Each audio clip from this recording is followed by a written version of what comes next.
네, 옥터디 기초엔 기본생물 20장 유전체의 진화 한번 보도록 하겠습니다. 자, 역시 이것도 캠벨 기준 20장이고요. 옥터디 기준으로는 21장입니다. 자, 앞으로 그냥 이런 거 말 안 할게요. 여기 적어 놓은 게 캠벨 기준이고 저희는 그냥 제 마음대로 순서대로 나갈 겁니다. 캠벨은 중간중간에 생태 이런 게 들어있어가지고 조금 순서가 제 거랑 다릅니다. 지금 뭐 내용은 다 할 거예요. 식생분지는 안 할 겁니다. 식생분지는 유료 가입하셔야 들을 수 있어요. 자, 시작할게요. 자, 먼저 유전체 해독법입니다. 그래서 우리 이렇게 염색체가 있을 때 이 염색체에 있는 유전자들을 이제 쭉 서열을 확인하고 싶을 겁니다. 자, 그러면은 어떻게 하느냐. 그래서 3단계 접근 전략 이렇게 나와 있는데, 자, 3단계 접근 전략은 자, 연관 지도를 그리는 법, 물리적인 지도를 그리는 법, 그 다음에 염기서열 전체를 해독하는 법 이렇게 있습니다. 자, 그래서 이렇게 지도를 이제 작성을 해야 되는데 먼저 PC법이라 해가지고 이거 실험만 조금 좀 보고 갈게요. 그래서 이게 뭐냐면은 형광동소보화법 한글로 이렇게 나와 있고 PC가 형광을 이용하는 거예요. 그래서 플루오로센스 인시추 하이브리제이션 이렇습니다. 플루오로센스 인시추는 배웠죠. 그 자리에 뜻입니다. 그리고 하이브리제이션 하는 거예요. 자, 그러면은 이게 어떻게 하는 거냐. 먼저 얘들은 형광이 표지된 탐침이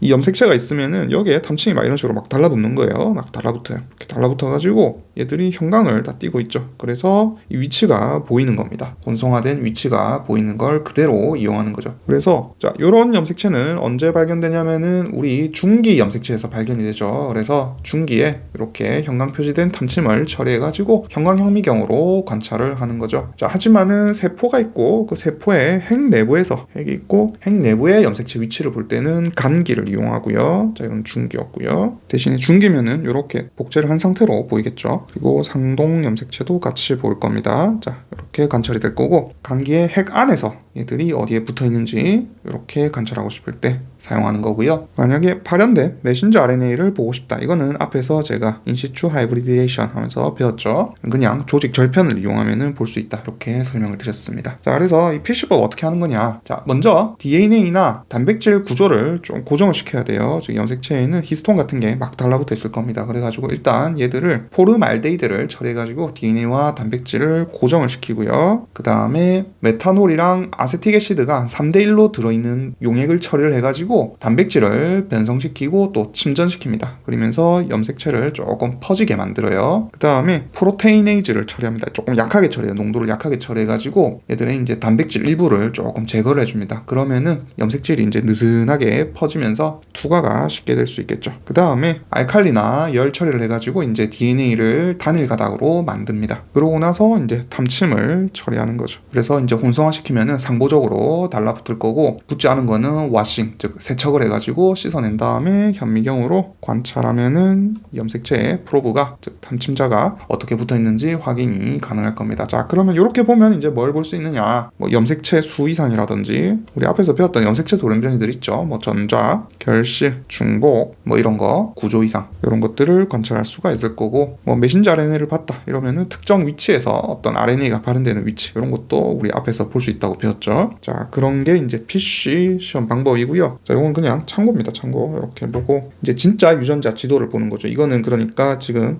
염색체에서 대충의 위치를 보는 거예요. 좀 위치를 보는 거고 이제 진짜 지도를 한번 봅시다. 자, 먼저 연관 지도입니다. 연관 지도는 우리 앞에서 했죠. 염색체상에서 이제 유전자나 마커의 상대적인 위치를 보는 거예요. 우리 그 유전학 때 제조합 빈도에 의해 가지고 결정된다 이렇게 배웠었습니다. 계산한 것도 알려드렸죠. 그 다음에 얘들은 유전적 마커로 이제 쉽게 구분이 되고요. 그 다음에 염색체 위치를 추적할 수 있는 우리 앞에서 배웠던 STR이라든지 아니면은 뭐 RFLP 자, 이런 걸 이용해 가지고 구별 가능한 DNA 염기서열을 사용하게 됩니다. 바로 앞단을 세서 그냥 설명 안 할게요. 자, 그 다음 물리적 지도입니다. 자, 물리적 지도는 마커 사이의 거리를 몇 베이스 페어 혹은 몇 뉴클리오타이드인지 실질적인 염기쌍 수 같은 물리적 단위로 표현하는 거를 물리적 지도 이렇게 말하고요. 자, 얘들은 어떻게 하느냐. 제한 요소를 이용해 가지고 유전체 DNA를 자른 다음에 그 절편을 염색체상의 이제 기존 순서대로 물리적으로 배열을 하는 겁니다. 그래서 물리적 지도에 사용되는 이 DNA 절편들은 클로닝을 이용을 해가지고 제작을 하게 돼요. 뭐 예를 들어가지고 박테리아 인공 염색체, BAC 이런 거 있었죠. 이런 거를 이용해가지고 길다란 DNA 절편을 클로닝할 수가 있었습니다. 자, 그래서 글로 이렇게 읽으면 또 무슨 소리인지 모르니까 간단하게 설명을 드리면, 그림으로 설명을 드리면, 자, DNA가 이렇게 있을 때, 자, A라는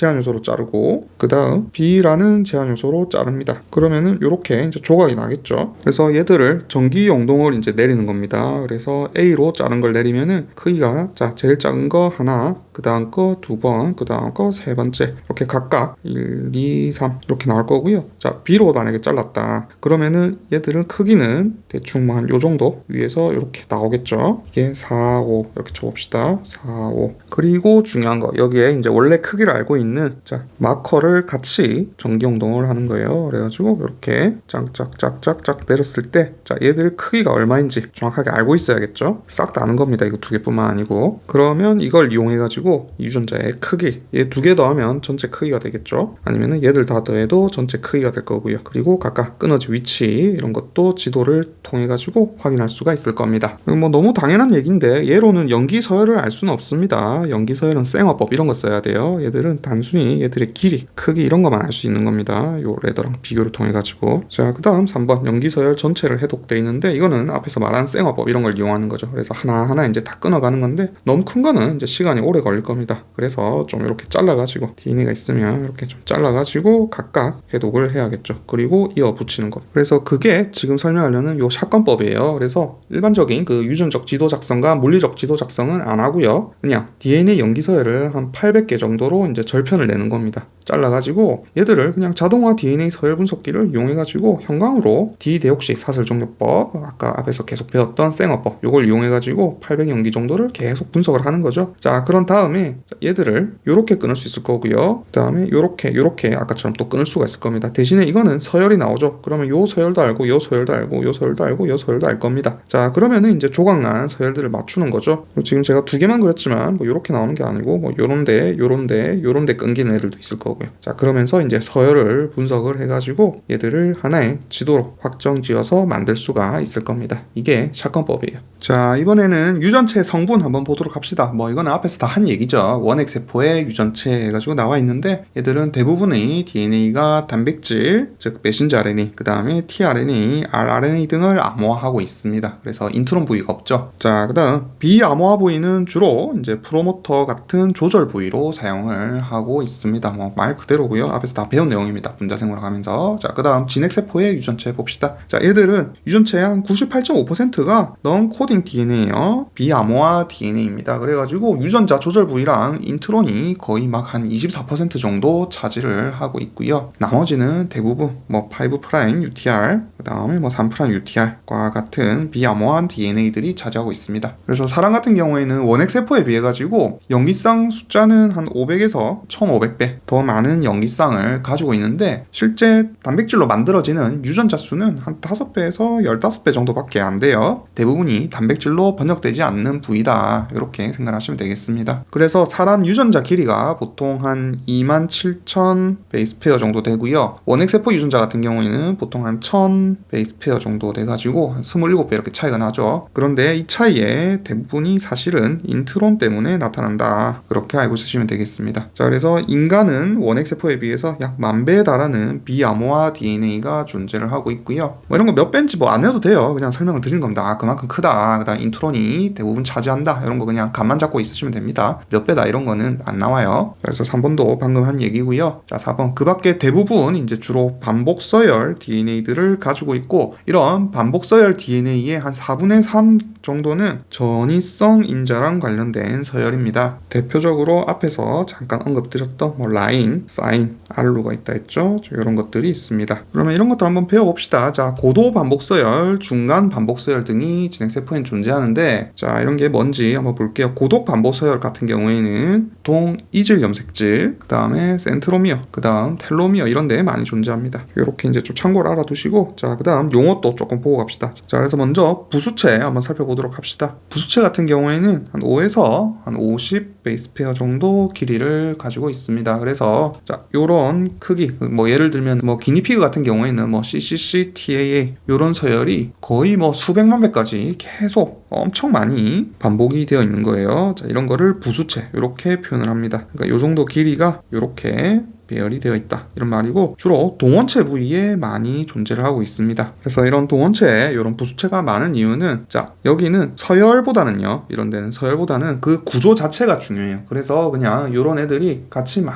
반복 서열들이 몰려 있으면은 단백질이 그냥 붙을 수 있는 어떤 구조적인 형성을 안정적으로 제공할 수가 있습니다. 그래서 염기서열의 정확성보다 구조 유지 때문에, 기능 유지에 유리하기 때문에 얘들이 존재를 한다. 동원체 같은데 많이 존재를 한다, 이렇게 생각을 하시면 되겠어요. 자, 그 다음 소부수체 같은 경우에는 크기가 한 2에서 20 베이스 페어 정도 되는 애들이고요. 뭐 교재 같은 거 찾아보면은 얘들은 반복 단위가 한 10에서 60 베이스 페어다, 이렇게 표현된 것도 있습니다. 자, 그러면 이상한데요, 왜 미니인데 얘가 세틀라이트보다 더 범위가 크죠? 이렇게 물어볼 수도 있습니다. 자, 요거는 구분 기준이 달라서 그래요, 얘랑 얘가. 자, 부수체 같은 경우에는 밀도급의 원심 분리를 해가지고 얘들이 중간에 붕 뜨는 구간이 있습니다. 그래서 물리적으로 정의를 한 거고요. 자, 그 다음에 소부수체랑 극소부수체, 얘들 같은 경우에는 이 반복 단위 길이, 요걸 기준으로 해가지고 정의를 한 거예요. 그래가지고 조금 다릅니다. 즉 소부수체는 뭐 요 정도 길이 혹은 요 정도 길이, 그 다음에 극소부수체 같은 경우에는 훨씬 짧은 한 1에서 5 베이스 페어 정도의 길이, 이렇게 정의를 나눠 놓은 거예요. 어쨌든 이런 미니 세틀라이트, 즉 소부수체 같은 경우에는 얘들이 한 수백 번 정도 반복되는 구조를 가지고 있고, 개인마다 그 사본 수가 다릅니다. 그래서 얘들은 VNTR 이렇게 부르기도 해요. Variable Number Tandem Repeat 약자입니다. 우리 앞에서 배운 STR보다 약간 더 긴 단위를 의미해요. 자, 반면에 밑에 있는 극소부수체, 얘들 같은 경우에는 길이는 아까 말씀을 드렸고요. 자, 얘들은 한 수십 번 정도, 얘들이 수십 번 정도 반복되어 있는 소규모 집단으로 존재를 합니다. 자, 그리고 게놈 전체에 퍼져 있어가지고 유전자 서열 결정에 사용했다는데, 얘들이 사실상 STR을 의미합니다. 그리고 유전자 서열에 뭐 사용했다는데 무슨 말이냐면은, 자 그냥 봅시다. STR이 자 이렇게 유전자를 절단해 보니까 이렇게 세 개가 나왔어요. 세 개가 나왔는데, 자, 여기에 STR1, 여기 STR1, 여기 STR2, 여기 STR2 이렇게 나왔다 칩시다. 자, 그러면은 얘들을 이용해가지고 서열을 결정할 수 있죠. 어떻게? 얘들을 쭉 연결하면은 1, 2 이렇게 하면은 순서대로 A, B, C라 치면은 A, B, C 이렇게 서로 이어가지고 연결을 할 수가 있을 겁니다. 이런 식으로 뭐 사용했다 이런 말이에요. 자, 그 다음 텔로미어 말단의 중간 반복 서열 봅시다. 자, 사람 같은 경우에는 앞에서 잠깐 말씀드렸지만은 TTA GGG가 2500번 정도 반복된다 말씀을 드렸습니다. 그래서 일반적인 세포는 분열을 반복함에 따라 가지고 텔로미어가 50에서 200 베이스 페어 정도씩 계속 짧아지고 40에서 60번 정도 분열하면은 세포 생존이 불가능한 상태가 됩니다. 자, 하지만 줄기세포들 있죠. 뭐 골수나 생식세포에 있는 줄기세포, 여기 말고도 뭐 소화기관, 근육, 간, 생식계, 지방 이런 데도 있고요. 그 다음에 뭐 폐나 신장 이런 데도 제한적이지만은 뭐 줄기세포가 조금 있다고 합니다. 어쨌든 이런 경우에는 텔로머레이즈가 텔로미어 길이를 유지시킨다고 말씀을 드렸습니다. 참고로 줄기세포 나온 김에 조금만 보고 갈게요. 자, 줄기세포 같은 경우에는 그 정의가 자기 복제 능력이 있어야 되고요. 동시에 다양한 세포로 분화할 수 있는 능력도 같이 가지고 있어야 됩니다. 자, 그래서 남성 같은 경우에는 정원줄기세포가 있어요. 정원줄기세포. 이름에 줄기세포가 들어가죠. 그래서 얘들이 계속 분열을 해가지고 분화 형태의 정원세포를 만들어낼 수가 있습니다. 그래서 남성은 생식계 줄기세포가 존재를 해요. 참고로 정원세포가 줄기세포냐 이렇게 물어보시는 분들이 있던데, 자, 정원세포는 사실 얘들을 그냥 같이 포함해요. 그러니까 즉 정원줄기세포가 분화 중일 때도 정원세포라고 하거든요. 그래가지고 정원세포가 줄기세포다 하면 사실상 맞는 개념으로 보셔도 됩니다. 대신에 요 정원세포 같은 경우에는 앞에서 잠깐 말씀드렸지만은 이제 운명이 정해졌죠. 정자로만 분화를 하게 됩니다. 그래서 얘들은 유니포턴트를 가지고 있는 유니포턴트 셀이다, 이렇게 정의를 하죠. 반면에 앞에서 말씀드렸지만 뭐 조혈모세포 같은 거는 뭐 적혈구나 백혈구 같이 다양한 혈구세포로 분화할 수 있으니까 멀티포텐트 셀로 분류한다 말씀을 드렸습니다. 자, 반면에 여성 같은 경우에는요, 난원세포가 있는데, 이 난원세포는 사실 태어나면서 일시적으로 증식한 다음에 모두 분화를 하게 돼요. 그렇기 때문에 얘들은 지속적인 자기 복제 능력이 없습니다. 끝이에요. 그냥 그런 말 들어보셨죠? 아직 생식을 안 배우긴 했는데, 여성 같은 경우에는 태어날 때 배란할 수 있는 난자를 그냥 다 가지고 태어납니다. 따라서 난원세포는 줄기세포로 보면은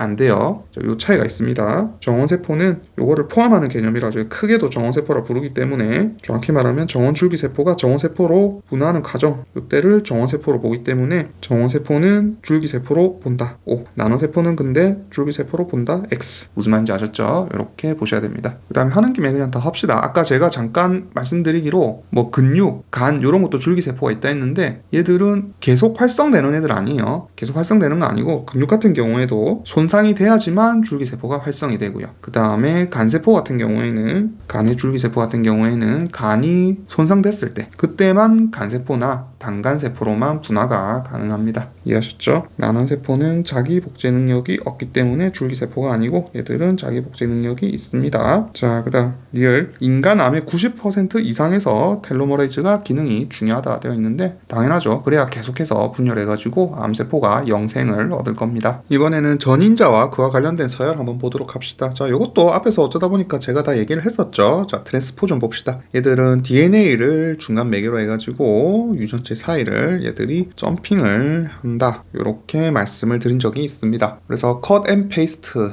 요걸 이용해가지고 이제 기존 위치에서 쏙 빠져나와가지고 들어갈 수도 있고요. 그 다음에 카피 앤 페이스트. 자, 얘들이 중간체인 RNA를 이용해가지고 RNA가 다시 cDNA로 바뀐 다음에 얘들이 들어가면은 얘들은 그대로 있고 얘들이 삽입됐으니까 카피 앤드 페이스트가 될 겁니다. 얘들은 당연히 이게 이제 삽입될 때 트랜스포제이즈라고 하는 효소가 필요합니다. 자, 제가 앞에서 아마 트랜스포네이즈라고 발음했던 것 같은데 트랜스포제이즈입니다. S가 맞아요. 트랜스포존이기 때문에 그때 여기서 끊어가지고 H 붙이는 트랜스포제이즈가 맞습니다. 자, 그 다음 레트로 트랜스포전 봅시다. 자, 얘들은 RNA를 중간 물질을 이걸 매개로 해가지고 항상 위에 카피 앤 페이스트처럼 기존 위치에 남겨진 채로 RNA로 전사되어 이동을 하게 됩니다. 그래서 새로운 삽입 위치에서 이 RNA는 레트로 트랜스포전에 의해 가지고 암호화된 이 역전사 효소에 의해 가지고 다시 DNA로 역전사된 후에 삽입이 됩니다. 그래서 대부분의 진행 유전체 전이성 인자는 이런 레트로 트랜스포전이에요. 그리고 이런 레트로 바이러스에 감염이 없어도 세포 내에서는 역전사 효소가 존재할 수가 있습니다. 자, 역전사 효소는 바이러스에만 존재하는 것은 아닙니다. 그래서 오히려 이런 레트로 바이러스들은요, 이런 레트로 트랜스포전에서 진화했을 것이다. 이렇게 생각을 하고 있기도 해요. 자, 그 다음 세 번째로 이어가지고 전이성 인자와 관련된 서열해가지고 우리 앞에서 이것도 다 배웠죠? 사인, 라인 한번 보도록 합시다. 자, 사인은 대표적으로 알로 인자가 있다 했습니다. 그래서 사람 유전체에서 한 10% 정도 이 알로 인자가 차지를 하고 있습니다. 그래서 얘들은 밑에 있는 이 라인에 트랜스포제이즈 효소를 이용한다. 이렇게 말씀을 드렸죠. 자, 그래서 전이성 인자와 관련된 염기 서열 그게 알로 인자고요. 그 다음에 이 알로 인자 같은 경우에는 염기상 한 300 베이스 페어 정도 염기쌍으로 되어 있고 단백질 암호화하고 있지는 않습니다. 그럼에도 불구하고 얘들은 대부분 RNA로 전사가 돼요. 하지만은 얘들의 기능은 알려져 있지가 않습니다. 그 다음에 이 알로인자 같은 경우에는 인간하고 영장류에만 있습니다. 하지만 사인의 그냥 예시가 알로인자고요. 사인 자체는 진핵세포도 다 가지고 있긴 합니다. 자, 그 다음 라인 봅시다. 라인은 줄여가지고 라인 1이라 해서 L1 이렇게 쓰기도 합니다. 얘들은 레트로 트랜스포전이고요. 길이는 한 6000 베이스 페어 정도 됩니다.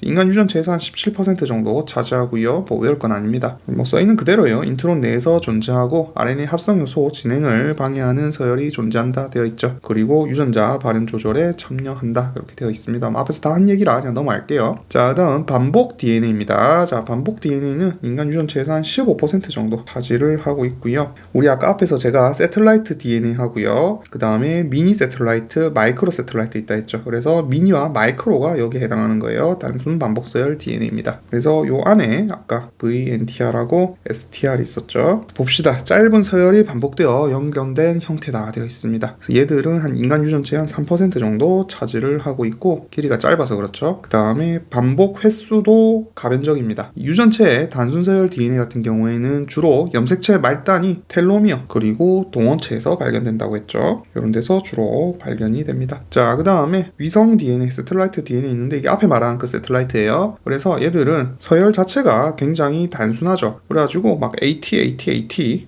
막 CG 이런 거를 GC 리튬 이렇게 부르기도 합니다. 이런 애들이 막 반복적으로 있는데 그러다 보니까 일반 DNA하고 얘들이 뭔가 밀도 차이가 생기게 돼요. 그래가지고 아까 DNA 유전체 전체를 이렇게 막 추출해가지고 조각을 낸 다음에 원심 분리를 합니다. 아까 말씀드렸죠. 밀도차 원심 분리를 하게 되면은 일반적인 DNA 밀도랑 완전히 다르게 그냥 뭔가 뭐 위에 있든 아래 있든 붕 떠가지고 또 다른 위치에 DNA가 발견이 돼요. 왜? 이런 식으로 완전히 밀도가 다르기 때문이죠. 그래가지고 얘들 이름을 사실 따로 우리 지구가 있고 지구 바깥에 위성이 돌듯이 따로 발견이 되기 때문에 세틀라이트 DNA 이런 이름이 붙었습니다. 자, 이번에는 유전자와 다유전자군 한번 보도록 할게요. 먼저 동일 유전자가 모여있는 다유전자군입니다. 그래서 같은 기능을 하는 유전자가 여러 개가 막 반복되는 거예요. 대표적으로 rRNA를 암호화하고 있는 유전자군이 있습니다. 그래서 얘들은 유전체의 그 한 군데 또는 여러 곳에서 이제 수백 개에서 수천 개가 반복돼 가지고 똑같은 전사 단위가 암호화되어 있는 거죠. 이렇게 말해서 염색체로 볼게요. 염색체가 있으면은 이 안쪽에 똑같은 애들을 많이 만드는 게 막 모여 있는 거예요. 자, 왜 그렇게 하냐? 예를 들어가지고 요 rRNA 암호화 유전자 군이다 칩시다. 자, 그러면은 모여 있으면 어떻겠어요? 그냥 한꺼번에 바바박 하고 모여가지고 많은 수의 리보솜을 빠르게 합성을 할 수 있겠죠. 자, 참고로 제가 방금 이렇게 말했다고 오해하시면 안 되는 게 지금 rRNA입니다. rRNA는 리보솜을 만들어내는 애들이 아니에요. 리보솜은 단백질이죠. 그리고 그 안에 촉매작용을 하는 게 rRNA입니다. 그래서 단백질 같은 경우에는 리보솜 단백질 같은 경우에는 메신저 RNA에서 나오는 거예요. rRNA는 펩티딜 트랜스퍼레이즈 촉매 역할을 하는 애들입니다. 그런 애들이 이 안쪽에서 그냥 한꺼번에 모여가지고 빠르게 전사되어 나오게 됩니다. 자, 그 다음 유사유전자, 다유전자군입니다. 자, 이것들은 비슷한 구조를 가져요. 비슷한 구조를 가지는데 기능이 약간 다른 애들 있죠. 예를 들면은 이런 글로빈 단백질들이 있습니다. 얘들 같은 경우에는 산소 운반 기능은 같은데 뭐 식이나 조직 이런 게 이제 기능별로 다르게 서로 발현이 되게 돼요. 예를 들면은 발달 단계에서 이제 차이를 봅시다. 자, 16번 염색체에는 다양한 알파 소단위체를 암호하고 있어요. 그래가지고 얘들은 뭐 배아기, 태아기, 그 다음에 뭐 성인기 모두 지속적으로 그냥 쭉 발현이 됩니다. 자, 반면에 11번 염색체에 보게 되면은 여기에는 베타 소단위 단백질을 암호하는 부위가 있습니다. 자, 그런데 이 베타 소단위체 유전자 요게 어디에 있냐면요, 클러스터라고 부르는 단위체 안에 얘들이 들어있고요. 그 다음 얘들 말고도 사실 감마 소단위체하고 엡실론 소단위체도 같이 들어있습니다. 하지만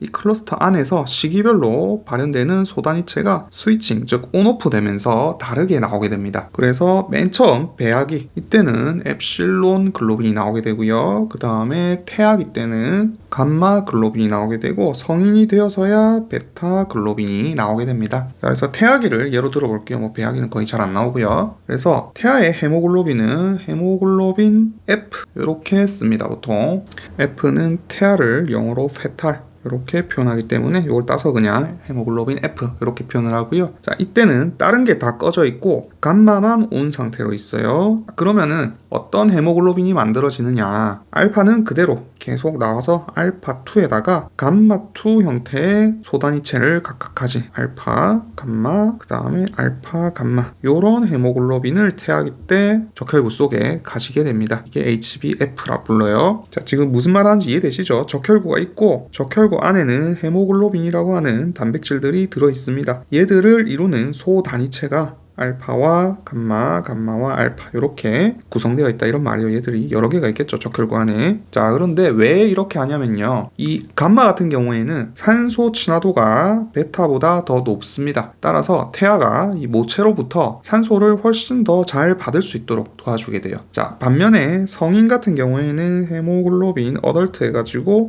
A 이렇게 쓰고요. 얘들은 이 소단위체가 앞에서 계속 배워왔던 알파2, 베타2로 되어 있습니다. 이렇게 쓰면 이제 이런 그림 떠올려야 돼요. 그래서 얘들은 왜 베타2로 바뀌었냐? 베타2는 감마보다 약간 더 산소 친화도가 떨어져요. 그럼 뭐가 좋아요? 이러는데 오히려 산소 방출에 유리하겠죠. 그래서 조직으로 훨씬 더 산소를 잘 줄 수 있을 거고, 엄마다 그러면은 애기한테 훨씬 더 산소를 잘 줄 수가 있을 겁니다. 그래서 어쨌든 이런 식으로 뭐 염색체 위치가 다르든 혹은 클러스터 안에서 유전자의 위치가 다르든 비슷한 구조를 가지고 있지만 기능이 다른 애들은 모두 지금 뭐 알파, 베타, 감마, 엡실론 모두 유사 유전자, 다 유전자군으로 묶을 수가 있습니다. 자, 그 다음 위 유전자라는 게 있어요. 위는 가짜죠, 가짜. 슈도, 진 이렇게 부르는데 얘들은 유전자랑 서열은 되게 유사합니다. 그런데 실제로 발현이 되질 않는 애들이 있어요. 그런 애들을 그냥 슈도진 이렇게 부릅니다. 자, 그 다음에 요거 나중에 심화해서 좀 헷갈릴 수 있어가지고 제가 미리 좀 말씀드릴게요. PAR이라고 하는 개념이 있습니다. 자, 요건 뭐냐면은 남자는 X랑 Y 염색체를 가지고 있고요. 여성은 XX 염색체를 가지는데 X가 하나 우리 불활성화 된다고 앞에서 배웠죠. 자, 그럼 뭔가 좀 이상합니다. 지금 XY는 둘 다 나오는데 여성은 X 하나만 지금 발현이 될 거예요. 그러면은 뭔가 비율이 안 맞죠. 단백질량이 Y에서 나오는 게 있으니까 남자가 훨씬 더 많은 단백질을 만드는 거 아니냐, 이렇게 생각을 할 수가 있는데 중요한 거는 요 불활성화된 X에서도 활성화되는 부위가 있습니다. 자, 걔를 뭐라고 부르냐면은 X inactivation escape gene 혹은 그냥 escape gene 이렇게 불러요. 자, 반면에 PAR, 아까 말한 이 PAR은 뭐냐면은 X와 Y 염색체에서 공통적으로 발현되는 부분들이 있습니다. 자, 그런 거를 PAR, 슈도 오토조멀 리전 이렇게 불러요. 그래서 요걸 헷갈려가지고 질문을 좀 많이 하시던데 쉽게 말해서 escape gene 안에 PAR이 포함되는 개념이다, 이렇게 생각하시면 돼요. 그래서 PAR 부분은 이스케이프 진이라 가지고 여기도 보존이 되는 거고요. 그 외에도 추가로 이스케이프 진이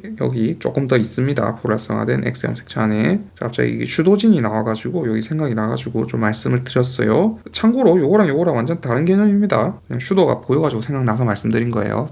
그 다음에 요 카피 앤 페이스트 방식이요. 자, 요거 같은 경우에는 조금 쉬운 방식이고 사실상 이게 레트로 트랜스포전이에요. 조금 구분을 해야 돼가지고 다시 조금 정의를 할게요. 어쨌든 실제 카피 앤 페이스트 방식의 트랜스포전도 있습니다. 자, 얘 같은 경우에는 레플리케이티브 트랜스포전 이렇게 불러요. 조금 이름이 어려운데 자, 이렇게 부르는 애가 있습니다. 자, 요거는 간단하게만 설명드릴게요. 되게 어려워요. 되게 어렵고 심한 내용이고 사실 시험에도 안 날 것 같긴 한데 그냥 설명을 한 김에 일단 설명드릴게요. 그냥 모르겠으면 무시해도 됩니다. 먼저 여기에 트랜스포전 엘리멘트라고 하는 트랜스포전 자리가 있다 칩시다. 그리고 얘가 이제 어떤 유전자 사이에 끼어들고 싶은 거예요. 자, 그래가지고 이중 나선에 유전자가 있으면 여기에 이제 얘가 끼어들고 싶은 겁니다. 자, 그런데 어떻게 얘들이 끼어드냐면은 자, 얘가 여기가 절단이 되고요. 여기가 절단이 됩니다. 즉 이중나선 DNA예요. 여기가 절단이 되고 여기가 절단이 돼요. 자, 그러면서 얘는 여기가 절단이 되고 여기가 절단이 되는 겁니다. 이해하셨죠? 자, 그러면서 어떻게 이어지느냐, 이렇게 쭉 긴 부위 있죠? 긴 부위 여기하고 그 다음에 다시 여기 위에 여기하고 이어져 요렇게 하나가 이어지는 거고요. 자, 그 다음 아래쪽 같은 경우에는 자, 요렇게 지금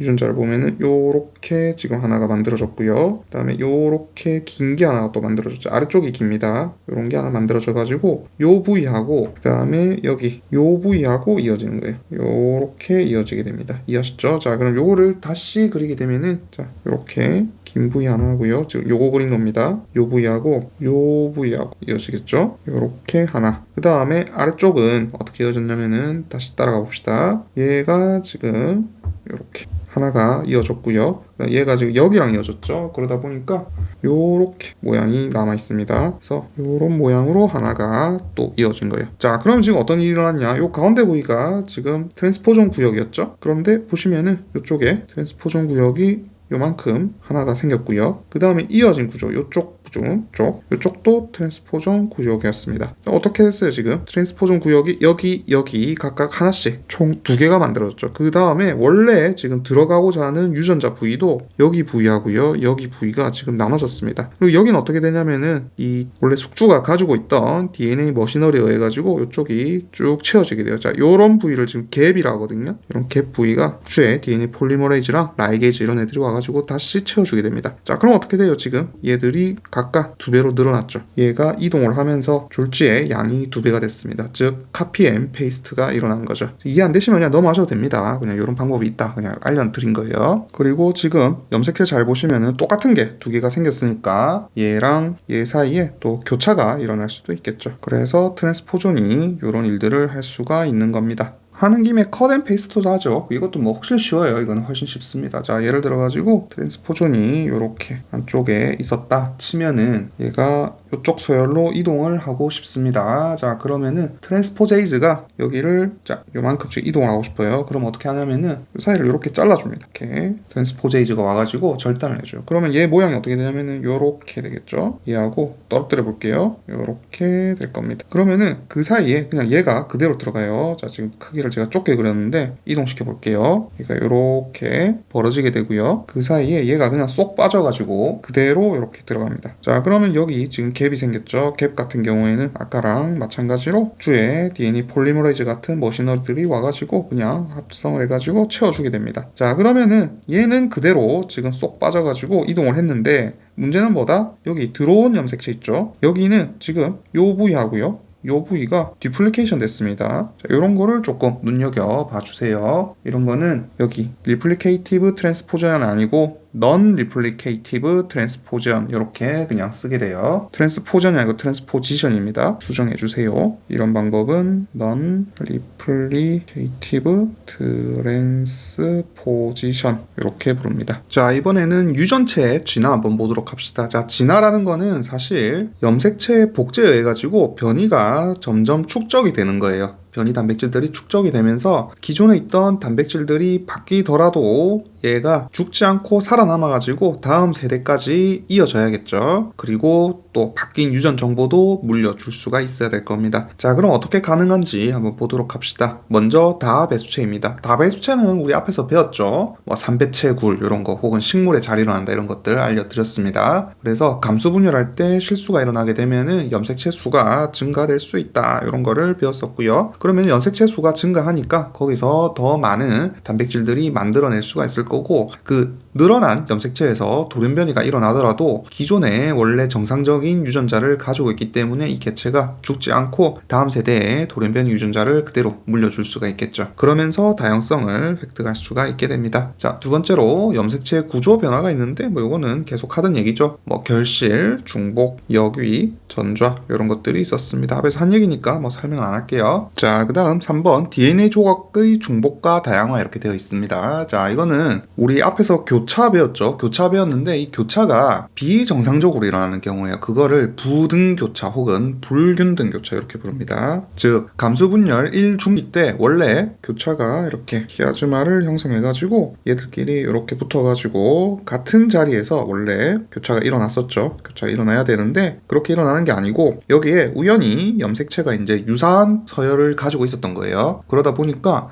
그냥 감수분열 때 실수로 이런 개별 유전자에 복제가 일어나가지고 서로 섞여버리는 겁니다. 완전히 이상하게 일어나는 거예요. 그래갖고 한쪽에는 결실이, 한쪽에는 중복이 일어나는 거죠. 자, 쉽게 말해서 이렇게 염색체가 이렇게 있을 때 자, 우연히 이쪽과 이쪽 서열이 같았던 겁니다. 그리고 여기도 똑같은 게 있겠죠. 이쪽과 이쪽 서열이 같았던 거예요. 그래가지고 여기랑 여기가 이어져 버린 겁니다. 이렇게 교차가 일어나요. 자, 그럼 어떻게 되느냐. 여기는 요 부분 자기 거 자 검게 칠할게요. 원래 있던 거 이쪽을 검게 칠하면은 자 요만큼 검은 부분 여기를 가지고 있고 위에는 여기 요렇게 크게 가지게 될 거고요. 자, 그냥 직관적으로 알아보려고 그냥 크게 그린 겁니다. 사실 요렇게 막 커지진 않겠죠. 그 다음 얘 기준으로는 짧아진 부위만 얻겠죠. 자, 요렇게 생길 겁니다. 요거랑 요거 그린 거예요. 여기 요거, 여기는 요거랑 요거랑 요거 이렇게 그린 겁니다. 이런 식으로 해가지고 요쪽이 지금 우연히 요만큼 중복돼가지고 또 얻게 되었습니다. 반면에 여기는 사이가 결실이 일어나죠. 어쨌든 요쪽을 이제 배우자가 가져가게 되면은 얘랑 이제 또 다른 쪽에서 수정이 돼가지고 염색체가 만나게 될 거고 그러면은 요만큼 유전자가 더 있기 때문에 여기서 둘 중 한 군데에서 뭔가 돌연변이가 일어나더라도 여기서 안정적으로 만들어주니까 이 유전 정보가 넘어갈 수가 있을 거다 이런 말이죠. 그리고 이런 비정상적인 교차 같은 경우에는 주로 반복 서열에서 많이 일어나요. STR 혹은 뭐 사인 이런 데서 주로 일어나게 됩니다. 자, 그럼 이런 식으로 이제 유전자가 더블링 됐죠. 그럼 어떻게 되느냐. 유전자가 진화할 수 있게 됩니다. 자, 먼저 연관된 기능을 가지는 유전자의 진화 나와 있는데 대표적으로 또 글로빈 유전자가 나왔습니다. 그래서 우리 아까 16번 염색체에 있던 알파 글로빈하고요. 그 다음에 11번 염색체에 있던 베타 글로빈 같은 경우에는 원래 한 4.5에서 5억 년 전에 고대에 단일 글로빈 유전자가 있었어요. 그런데 얘가 이제 복제가 돼가지고 변이가 일어난 거죠. 그래서 한쪽은 그대로 가고 한쪽은 바뀌는 거고 그리고 이런 것들이 이제 점점 누적되는 거죠. 변화가 누적돼가지고 완전히 다른 유전자는 알파글로빈과 베타글로빈으로 바뀌게 된 거죠. 그리고 이 고대 단일 글로빈 유전자 같은 경우에는 사실 알파, 베타 글로빈 말고도 우리 앞에서 배웠던 미오글로빈 있죠. 얘로 진화하기도 하고, 그 다음에 나중에 식물학 하면서 배울 건데 레그 헤모글로빈이라는 게 있습니다. 이런 걸로도 또 진화를 하기도 했어요. 그래서 이런 거 어떻게 알아냈느냐, 자, 유전자 간에 이제 서열을 비교하는 거죠. 그래가지고 이게 어떻게 바뀌었는지 이런 거를 확인하는데, 나중에 우리 임용 강의하면서 분류 단원에서 많이 배우게 될 겁니다. 자, 그다음 이번 새로운 기능을 가진 유전자의 진화 이렇게 나와 있습니다. 자, 대표적으로 라이소자임하고 락트 알부민 이렇게 나옵니다. 그래서 라이소자임 같은 경우에는 앞에서 잠깐 배웠지만 세균의 이제 세포벽을 분해하는 기능을 가지고 있고요. 반면에 락트 알부민 같은 경우에는 전혀 효소가 아니에요. 효소 기능은 없고 오히려 포유류의 젖 생산과 관련된 단백질입니다. 그런데 웃긴 게 뭐냐면은 얘들은 기능은 완전 다르죠. 기능은 완전 다른데 이 아미노산 서열이 되게 유사해요. 그리고 심지어 3차 구조까지도 매우 유사합니다. 아미노산 서열 및 3차 구조가 매우 유사해요. 그래서 포유류 같은 경우에는 이 락트 알부민 유전자하고 라이소자임 둘 다 존재합니다. 반면에 조류 같은 경우에는 라이소자임만 존재해요. 락트 알부민이 없습니다. 자, 이거는 뭐다? 조류랑 포유류가 이렇게 서로 분할을 한 다음에 이 유전자가, 즉 락트 알부민이 여기서 생겼다, 이걸 의미하는 거죠. 여기서 라이소자임 유전자가 있었고 이후에 락트 알부민 유전자가 생겼다. 복제돼가지고 살짝 돌연변이가 일어나면서 얘가 만들어진 거죠. 그럼 이쪽이 조류, 이쪽이 포유류 이렇게 되는 거죠. 이걸 이제 분기도라 그럽니다. 아까 분류에서 배운다 했죠. 요거 나중에 이제 열심히 문제 풀게 될 거예요. 자, 그 다음 5번 유전자의 재배를 봅시다. 이거는 엑손 복제하고 엑손 셔플링 두 가지를 좀 공부를 해야 됩니다. 자, 엑손 복제 먼저 볼게요. 엑손 복제 같은 경우에는 아까 앞에서 배운 불균등 교차 있죠. 불균등 교차에 의해 가지고 특정한 엑손이 한 염색체에서 막 중복될 수도 있고요. 아까 막 커졌죠. 중복될 수도 있고, 아니면은 다른 염색체에서는 이렇게 결실될 수도 있습니다. 그래서 이렇게 중복된 엑손을 가지는 유전자 같은 경우에는 동일한 도메인을 여분으로 가지게 됐었죠. 그래서 복제된 엑손에서 도메인의 이제 유전적 단백질 구조상 변화가 일어나게 되면은 단백질 기능에도 뭔가 영향을 혹은 변화를 일으키게 될 겁니다. 자, 그래서 대표적으로 콜라겐이 있습니다. 콜라겐 같은 경우에는 엄청 고도로 반복되어 있는 짧은 아미노사 서열을 가지고 있어요. 자, 글리신과 함께 X, Y 이렇게 이제 표현을 하는데, X 같은 경우에는 주로 프롤린이고요. Y 같은 경우에는 하이드록시 프롤린을 가지고 있습니다. 원래 콜라겐을 보게 되면 구조가 3중 나선 구조로 되어 있습니다. 여기에 즉 2중 나선에 한 가닥이 더 꼬여 있는 이런 3중 나선 구조의 콜라겐을 가지고 있는데, 얘들이 그러면 서로 꼬이려면 크기가 작아야겠죠. 그렇기 때문에 글리신이 매우 중요한 역할을 할 수가 있습니다. 자, 그 다음에 프롤린 같은 경우에는 이제 프롤리 하이드록실레이즈, 그 다음에 라이실 하이드록실레이즈라는 효소에 의해 가지고 하이드록신 프롤린으로 바뀔 수가 있어요. 프롤리 하이드록실레이즈하고 라이실 하이드록실레이즈 요 두 효소에 의해 가지고 하이드록신 프롤린으로 바뀔 수가 있습니다. 자, 이때 중요하게 작용하는 게 사실 비타민 C예요. 비타민 C가 무슨 역할을 하냐면은 철 이온을 이가철의 환원 상태로 유지할 수 있도록 도와주게 됩니다. 이가철은 산가철로 바뀔 수가 있는데, 자, 요 과정을 비타민 C가 막아주는 거죠. 즉 보조인자로 비타민 C가 작용을 하게 됩니다. 만약에 비타민 C가 없으면은 이런 하이드록시화 반응이 일어나지가 않게 돼요. 그럼 어떻게 되느냐? 원래 이 하이드록신 프롤린 같은 경우에는 수소 결합하고요. OH가 있겠죠. 하이드록실기가 있으니까 OH에 수소 결합하고, 그걸 이용해가지고 이제 이런 3중 나선 구조가 만들어졌을 때 얘들을 안정화시켜주는 역할을 하게 되지. 콜라겐이 여기 사이에 글리신, 프롤린, 하이드록신 프롤린, 글리신, 프롤린, 하이드록신 프롤린 이렇게 세 개가 폴리머 형태로 막 구성되어 있는데, 얘들이 수소 결합을 통해 가지고 서로 안정화되게 만들어줍니다. 자, 하지만은 만약에 얘들이 없다, 그렇게 되면 어떻게 되느냐, 이 콜라겐이 약화되겠죠. 그러면서 괴혈병이 발생하게 됩니다. 비타민C가 결핍되면은 하이드록시 프롤린이 많이 만들어지지 않게 되고, 그러면서 콜라겐의 수소결합 구조가 붕괴되면서 괴혈병이 발병하게. 그러면 콜라겐이 들어가는 여러 가지 장소, 잇몸이라든지 피부 이런 데서 이제 잇몸에서는 출혈을 일으킬 거고요. 피부는 약화될 거고요. 또한 상처가 나면은 치유가 잘 안 될 거고요. 그 다음에 혈관 같은 경우에도 취약해지겠죠. 그런 문제들이 발생하게 됩니다. 참고로 비타민 C 같은 경우에는 자, 사람 같은 영장류하고요. 그 다음에 기니피그하고요. 그 다음에 큰 박쥐가 있어요. 자, 얘들을 제외한 나머지 포유류는 비타민 C 스스로 합성이 가능합니다.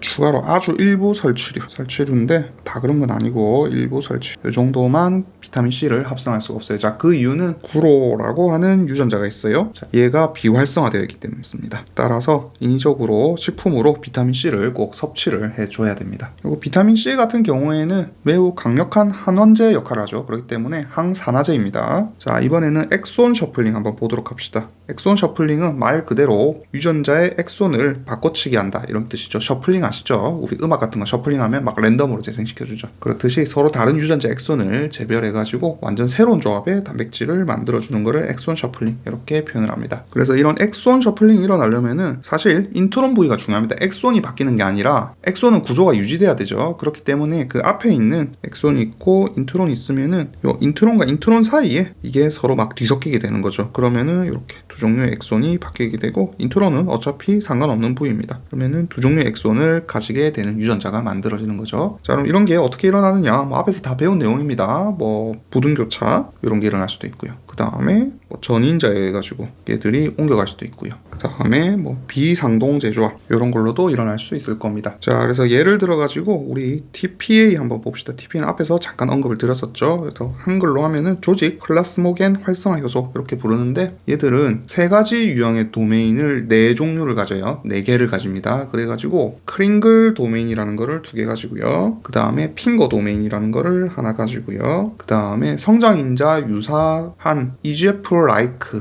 라고 하는 도메인을 하나 가지고요. 그러면은 다 더하면 4개죠. 이렇게 가지고 그 다음에 사실 뭐 프로테이즈 도메인을 가진다라고 나오는 교과서도 있긴 한데 뭐 요거는 그냥 사실 예외로 칩시다. 캠벨에는 안 나오니까. 자, 하여튼 요렇게 이제 가지게 됩니다. 참고로 제가 도메인 하는데 이 도메인이 뭐냐면은 이 단백질 내에서 독립적으로 접힐 수 있고 그 다음에 기능을 수행하는 어떤 구조 단위를 의미를 해요. 그래가지고 무조건 1엑손이 1도메인이 아니에요. 엑손에서는 전사하고 나서 남아있는 그 스플라이싱 후에 남아있는 서열을 엑손이라 했고요. 얘들이 물론 단백질로 번역되긴 합니다. 자, 그런데 도메인 같은 경우에는 단백질 내에서 독립적으로 기능을 하는 구조 단위예요. 그래서 보는 관점의 차이가 완전 다릅니다. 엑손은 유전자 관점이고요. 도메인은 단백질 관점에서 보는 거예요. 즉 여기는 정보 단위고요. 여기는 기능을 관점으로 보게 됩니다. 그래서 물론 하나의 엑손이 하나의 도메인일 수도 있습니다. 그렇지만 무조건 같다는 아니란 말이에요. 그래서 하나의 엑손이 도메인의 일부만 구성할 수도 있고 또 여러 엑손이 모여가지고 도메인 하나를 만들 수도 있습니다. 근데 이게 진화적으로 좀 잘 보존되면은 거의 뭐 1엑손이 1도메인일 구조일 수도 있어요. 하지만은 뭐 무조건 아니다 이렇게 알고 있으시면 되겠습니다. 그냥 시험에 그냥 이렇게 나오면은 1엑손은 무조건 1도메인을 구성한다 이렇게 나오면 틀렸다 이런 보기로 제끼시면 되겠습니다. 자, 지금 어디서 빠졌냐면 요거 설명하다가 지금 내용이 잠깐 샜는데 도메인 설명한다고 샜는데 이거 다시 설명을 드릴게요. 자, 먼저 크링글 도메인 같은 경우에는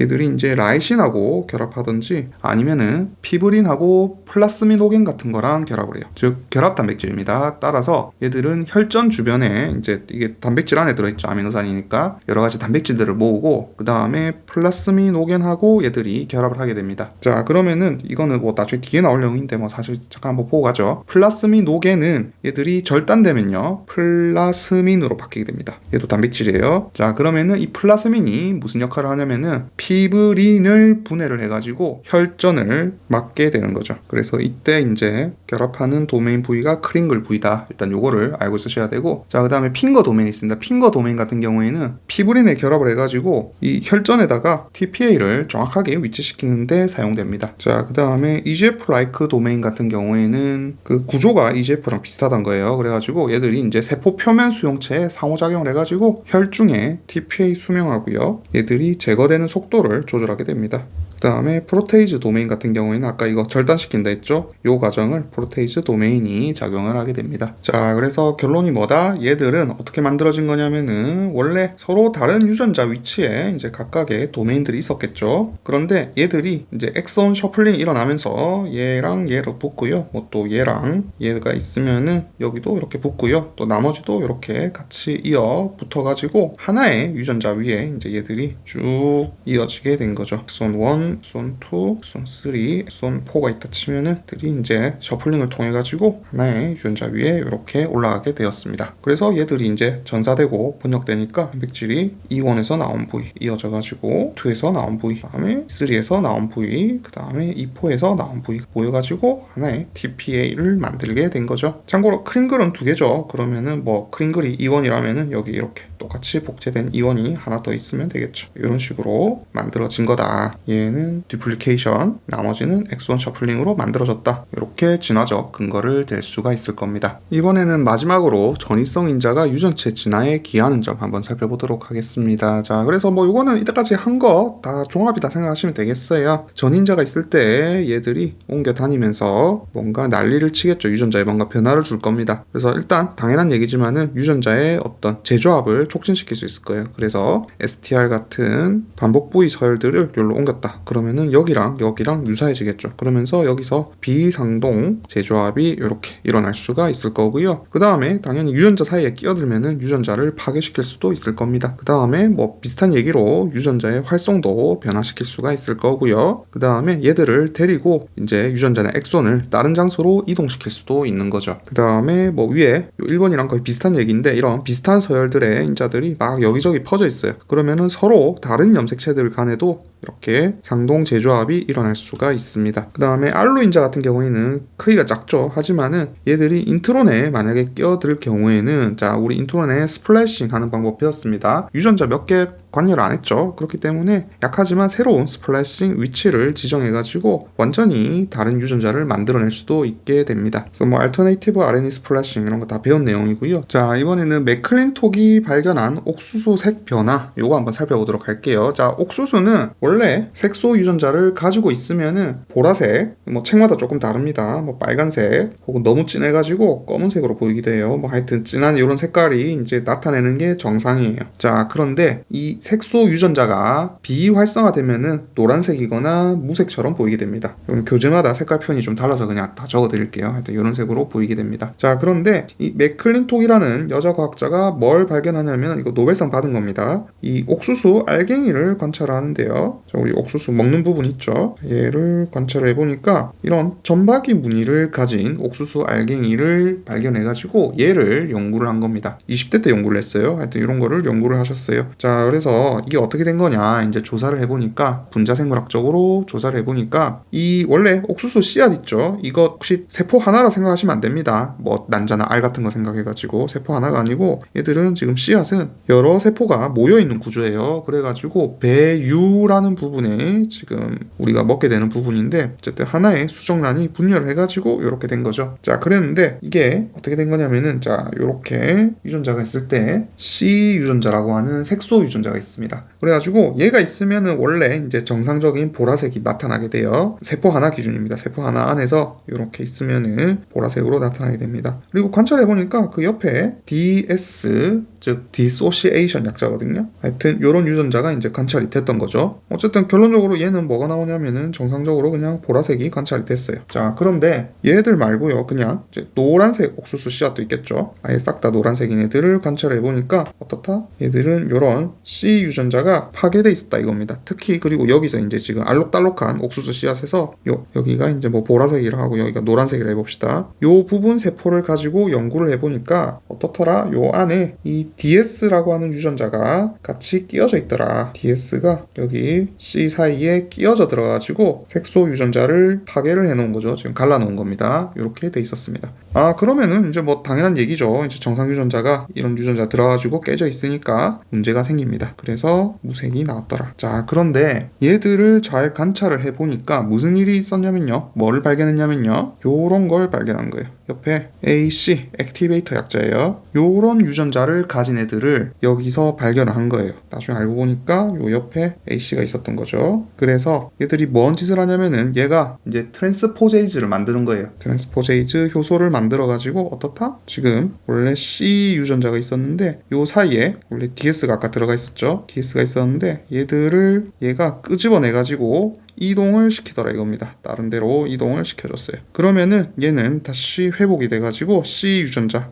그대로 발현이 되니까 정상적으로 다시 보라색으로 보이더라. 그래서 이런 트랜스포제이즈 같은 경우에는 발현되는 시기가 달라요. 그리고 무조건 다 발현되는 것도 아닙니다. 발현이 뭐 그냥 이따가 발현 한번 해볼까 이러면서 나올 수도 있고요. 그냥 한참 있다가 나올 수도 있고 이래요. 그렇기 때문에 이 발현되는 시기에 따라 가지고 또 요 점 크기도 달라질 수가 있는 거죠. 예를 들어 가지고 전이 시점이 발생 초기다. 그러면은 엄청 큰 점들이 이렇게 막 발견이 될 거고요. 이렇게 이동한 상태에서 얘들이 다시 주위에 복제를 해서 그렇죠. 이렇게 큰 점이 발견이 될 거고, 만약에 이게 후기다 그러면은 이런 식으로 조그만 점들이 막 발견이 될 겁니다. 그 다음에 이 옥수수 씨앗이 감수분열하는 과정에서 사실 AC가 빠져있는 애들도 있을 거고요. 얘 자체도 트랜스포제이즈에 의해서 빠질 수가 있거든요. 그래가지고 얘가 빠진 애들도 있을 거고 들어간 애들도 있을 겁니다. 그래가지고 그 과정에 따라가지고 또 그냥 빠져있으면은 정상적인 보라색 이런 형태를 가진 씨앗이 그냥 만들어질 거고요. 옥수수 알갱이가 만들어질 거고, 만약에 얘들이 없는 상황에서 그냥 DS가 이렇게 들어간 애들이 있었다 그러면은 얘들은 그냥 무색 알갱이가 되겠죠. 그래서 하나의 옥수수 안에 옥수수가 이렇게 있으면은 요 안에 이렇게 막 알갱이가 있을 텐데, 어떤 놈은 보라색, 어떤 놈은 노란색, 어떤 놈은 이렇게 점이 있는 거, 또 어떤 놈은 이렇게 점이 막 큰 애가 있는 거, 이런 식으로 다양하게 관찰이 되었던 겁니다. 뭐 요 과정까지는 너무 어려우면은 몰라도 되는데, 자 얘들이 왜 이렇게 얼룩무늬 옥수수 씨앗이 되었는지는 이해를 하고 있으셔야 됩니다. 액티베이터의 유무에 따라 가지고 얘들이 DS를 옮겨주면은 안에 있는 놈을 빼가지고 끄집어내주면은 얘들은 정상적인 보라색이 어떤 놈은 나올 거고요. 그 다음에 얘들이 있음에도 불구하고 늦게 발현돼가지고 끄집어내지 않은 채로 분할을 했다 그러면은 색소가 발현을 못할 거기 때문에 그대로 무색, 노란색이 나올 겁니다. 요 과정은 이해를 하셔야 됩니다. 자, 그러면은 오늘 21장 여기까지 하도록 하겠습니다. 수고하셨습니다.